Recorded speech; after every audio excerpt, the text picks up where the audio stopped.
बिस्मिल्लाहिर्रहमानिर्रहीम। अस्सलाम वालेकुम। आज हम करेंगे 95वां idiom, a bird in the hand. Bird in the hand का लफ्जी तर्जमा जो है हाथ के अंदर किसी परिंदे का होना, ये मलकियत को ज़ाहिर करता है कि कोई आपकी मलकियत में चीज़ हो। जैसे जो मुलाजमत है अगर आप कर रहे हो तो वो आपकी एक पोसेशन में है, मलकियत में है, आप उसे खोना ना चाहते हो चाहे वो बहुत अच्छी ना हो। अंग्रेजी में इसका तर्जमा देखते हैं, पोसेशन दैट इज़ वर्दी। कोई भी चीज़ जो कीमती हो और आपके पास हो, ऐसी मलकियत आपकी जो फ़ायदामंद हो, जो कीमती हो। ऑफन मॉडेस्ट यहाँ भी इस्तेमाल होता है कि जो मॉडेस्ट हो यानी कि दरमियाने दर्जे की हो, बहुत ज़्यादा फ़ायदामंद ना हो, बट बेटर देन नथिंग, लेकिन ना होने से बेहतर हो, उस जगह पे हम ये इस्तेमाल करते हैं। ओरिजिन इसका ये है कि एक वक्त था लोग जो है वो फाल्कन की मदद से, शाहीन की मदद से, बाज की मदद से परिंदों का शिकार किया करते थे। ये बहुत पुराना जो है ना, लोग इसको ट्रेन करके, ये इस पे एक वक्त लगता था, शाहीन को लोग ट्रेन करते थे, फिर इसकी मदद से मुख्तलिफ जानवरों को पकड़ते थे, जैसे फाख्ता है, चिड़िया है या खरगोश हैं, उनको पकड़ने के लिए फाल्कन का इस्तेमाल किया जाता था। वैसे अगर हम देखें तो ये 620 BCE में जो एसोप की फैबल्स हैं, एसोप की फैबल्स के बारे में मैं पहले बता चुका हूँ इडियम्स के अंदर।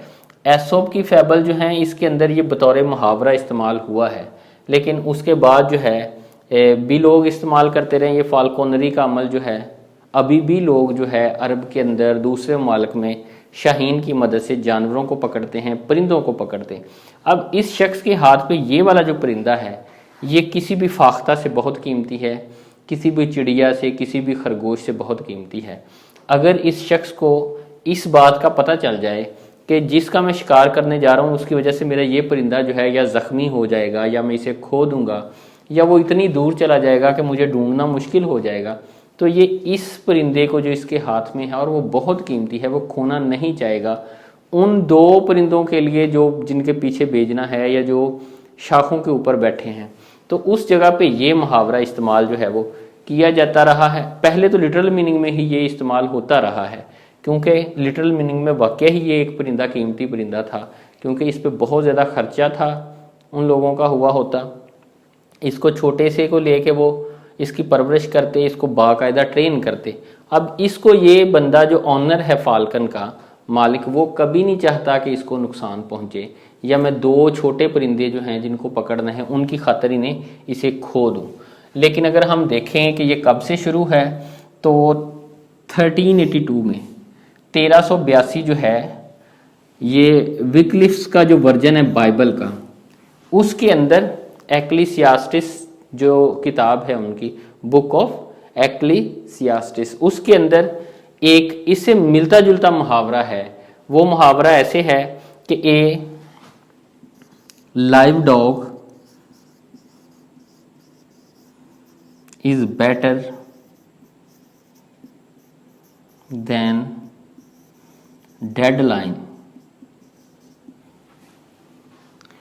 यानी कि एक जिंदा कुत्ता मरे हुए शेर से बेहतर है। इसी तरह अगर आपको नज़र आ रहा हो कि ये फ़लाँ चीज़ बड़ी कीमती है, मैं उसे हासिल कर लूँ, लेकिन जो मेरे पास थोड़ी सी जो कम कीमती है और उसे खो जाने का डर हो, एक रिस्क हो, तो हो सकता है कि वो तो जाती रहे और जो अपने हाथ वाली है वो भी अब पास ना रहे। लोग इसके लिए इस्तेमाल करते थे। फिर उसके बाद जॉन रेस की हैंडबुक ऑफ प्रोवर्ब जो है 1670, उसमें ये a bird in the hand is worth then two in the bush, ये मुहावरा वहाँ पे दर्ज है। यानी कि 1670 में ये मुहावरा कंप्लीट दर्ज है, hand a bird in the hand is worth then two in the bush. लेकिन उससे पहले ये तो बहुत पुराना है। एसोप जो है, मैंने आपको ये पहले भी बताया था कि एसोप जो था ये अफ्रीका का रहने वाला था, लेकिन इसने आके यूनान के अंदर ग्रीक में इसने सुकूनत इख्तियार कर ली थी, वहाँ रहा, हालात को देखा, फिर इसने अपनी एक किताब लिखी a book of fables, Aesop's fables के नाम से वो मशहूर है। उसमें इसने बहुत सी कहानियाँ छोटी छोटी लिखी जो सबक आमूज़ हैं। उसमें बहुत सारे मुहावरे जो हैं वो इसने इस्तेमाल किए। उनमें से एक मुहावरा ये भी है जो इसने इस्तेमाल किया।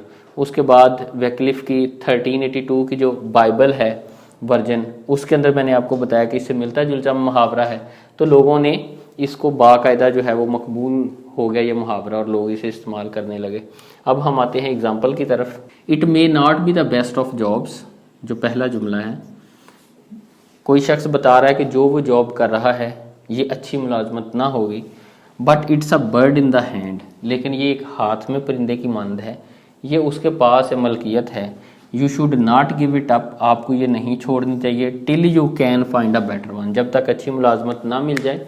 जो पहले वाली कम तनख्वाह वाली है उसे छोड़ना नहीं चाहिए। अब दूसरा जो मुहावरा है, ऑलवेज रिमेंबर, हमेशा याद रखिए, a bird in hand is worth two in the bush, जो आपके पास चीज़ नहीं है अगर वो ज़्यादा कीमती है तो वो कहीं बेहतर है जो आपके पास है। आप ये जो आपके हाथ में है, जो आपकी मलकियत में है, उस चीज़ को इस वजह से ना खो दें कि देखें फ़लाँ जगह पे जो है मैं उसे हासिल कर लूँगा।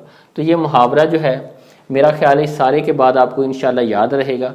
मैं फिर आपको बता देता हूँ कि ये जो परिंदा है ये कीमती परिंदा होने की वजह से जो ट्रेंड है, तो हम इसको कुर्बान नहीं कर सकते झाड़ियों पे बैठे 10 परिंदों के लिए भी। और ये 10 वाला मुहावरा भी इस्तेमाल किया है लोगों ने। इससे मिलते जुलते भी बहुत सारे मुहावरे इस्तेमाल किए हैं कि एक हाथ में पकड़ा हुआ बटेर जो है एक फाख्ता से जो बैठी है छत पे उससे कहीं बेहतर है। इस तरह के मुख्तलिफ ज़ुबानों में मुख्तलिफ लोगों ने इससे मिलते जुलते मुहावरे जो हैं वो राइज कर रखे हैं। और मुझे उम्मीद है इस सारे के बाद इंशाल्लाह आपको ये मुहावरा नहीं भूलेगा। और अगले इडियम तक के लिए मुझे इजाज़त दीजिए। अल्लाह हाफिज़।